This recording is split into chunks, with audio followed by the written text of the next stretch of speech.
We talk endlessly about trauma. We have entire Netflix series about narcissists.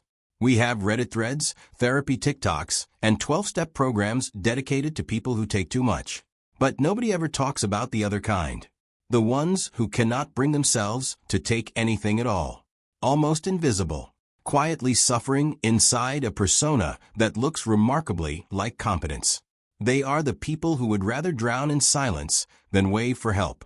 And the world keeps applauding them for it, which is honestly the cruelest joke psychology never gets tired of telling. They are your colleague who stays 3 hours late without mentioning it once. The friend who moves apartments alone rather than ask you to carry a box. The partner who is clearly struggling but will answer, "I'm fine," with a calm conviction of someone who genuinely believes it. Their psychology is probably the most misunderstood of anyone alive today, because from the outside, they look like strength. And from inside, it is something much older, much sadder, and much more complicated than anyone ever bothers to examine. Picture this.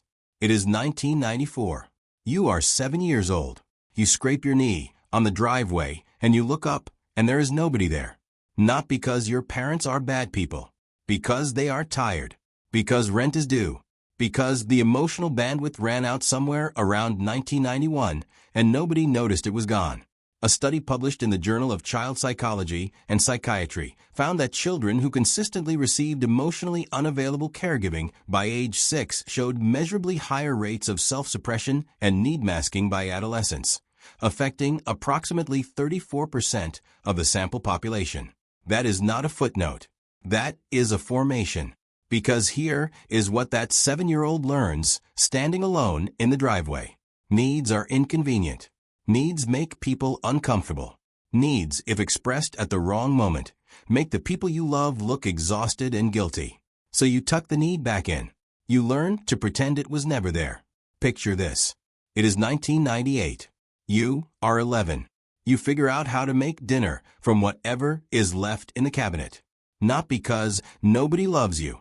Because love in your house looked like showing up quietly and not adding to the pile. You earned your place by being manageable. And now watch what happens when that kid grows up. They become the adult who is constitutionally incapable of saying, "I need something from you." Not because they are proud. Because asking somewhere deep in the wiring still feels like becoming a burden. And burdens they learned early do not get to stay. This is why they refuse help even when help is standing directly in front of them, arms outstretched, visibly willing. Something in the brain short circuits. The mouth opens.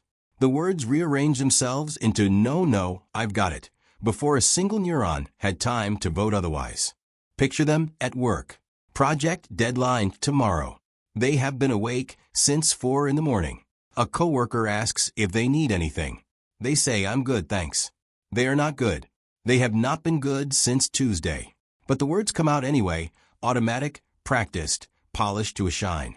Research published in the Journal of Personality and Social Psychology by Brenda Major and colleagues found that individuals with high self-reliance conditioning showed significantly elevated cortisol levels when asked to accept help, even in low-stakes scenarios. Their body treated assistance like a threat, because once it kind of was. They trained themselves to be self-sufficient so thoroughly that now even genuine offers of support feel like accusations. Like someone noticed a crack in the wall. And if someone noticed, then the whole thing might come down. That background explains why today they find it nearly impossible to say the sentence, "I don't know how to do this." Not in relationships. Not at work. Not even alone in a parking lot completely lost with Google Maps running. They will circle for 20 minutes before they ask someone. You will see this in how they handle money trouble. They will renegotiate their entire life before they call someone for a loan. They will sell furniture. They will eat plain rice. They will find 17 creative solutions to a problem that one honest conversation could fix in 12 minutes. A study in the American Journal of Orthopsychiatry found that adults who grew up in emotionally constrained environments were 41% more likely to cite not wanting to be a burden as a reason for avoiding financial help from family or friends, even in genuine crisis situations. The psychology term for this pattern is compulsive self-reliance. And unlike what the motivational poster on your office wall implies, it is not a superpower. It is a survival strategy that forgot it was no longer needed. Impressive from a distance. Exhausting from the inside. Here is the part that is quietly devastating. They are often extraordinarily good at asking for things on behalf of other people. They will advocate loudly for a friend's raise. They will negotiate fiercely for a partner's needs. They just cannot do it when the person in question is themselves. Watch them in a relationship. Partner asks what they want for their birthday. They say, "I don't need anything." Partner pushes. They say, "Really, anything is fine." Partner, now slightly desperate, buys something random. They are quietly disappointed, but say it is perfect. The whole loop takes 3 days and helps absolutely nobody. Research from the Journal of Adult Development found that adults who score high on need suppression scales show significantly lower relationship satisfaction over time, not because their partners fail them, but because their partners literally cannot identify what they need. You cannot meet an invisible need. There is a term for this in attachment research. Dismissive avoidant attachment, first mapped by Mary Ainsworth and later expanded by Philip Shaver, describes a pattern where emotional needs are chronically downplayed because early experience taught the person that expressing needs produces distance, not closeness. They became experts at not wanting things, which sounds peaceful until you realize it is not the same as being at peace. This is why they overfunction constantly. If they cannot ask, they compensate by giving. They arrive early. They stay late. They anticipate everyone else's needs with an accuracy that borders on psychic. Because somehow, contributing feels safer than receiving. Giving is a transaction they can control. Look at them in group settings. Someone mentions they are struggling. This person immediately pivots to solutions, resources, a plan of action. Genuinely helpful. Genuinely warm. Also genuinely relieved to be focusing on someone else's problem, which requires no vulnerability whatsoever on their part. Developmental psychologists call this parentification residue, the tendency for adults who took on adult emotional labor as children to default to the helper role in every context because the caretaker position is the only one that ever felt safe. Helping is familiar. Being helped is terrifying. They became the most reliable person in every room. Ironic that the skill they developed to survive invisibility is exactly what makes them visible, just for the wrong reasons. They also have an almost allergic reaction to appearing weak. Not vanity, something older. Weakness, in the environment where they were formed, was not safe. It drew worry or irritation or pity. None of those felt good. So they learned to present a finished product at all times. You will notice this in how they handle being sick. They will cancel plans, but insist it is just a headache. They will work through fevers. They will apologize for needing a day off as though rest were a moral failing. And they personally owe the universe a productivity report. Here is what is fascinating though. These same people are often the most attuned, generous, emotionally intelligent people in any room. Because they spent so long reading the emotional weather of others to know when it was safe to exist. They became fluent in a language most people never bother to learn. And now watch what happens when they become parents. Many of them overcorrect with stunning intentionality.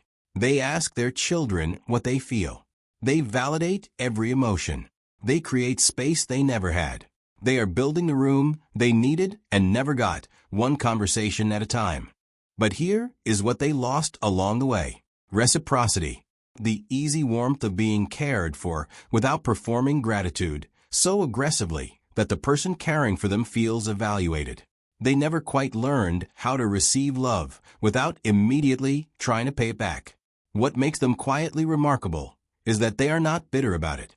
Most of them do not have a language for what was missing because it was never named.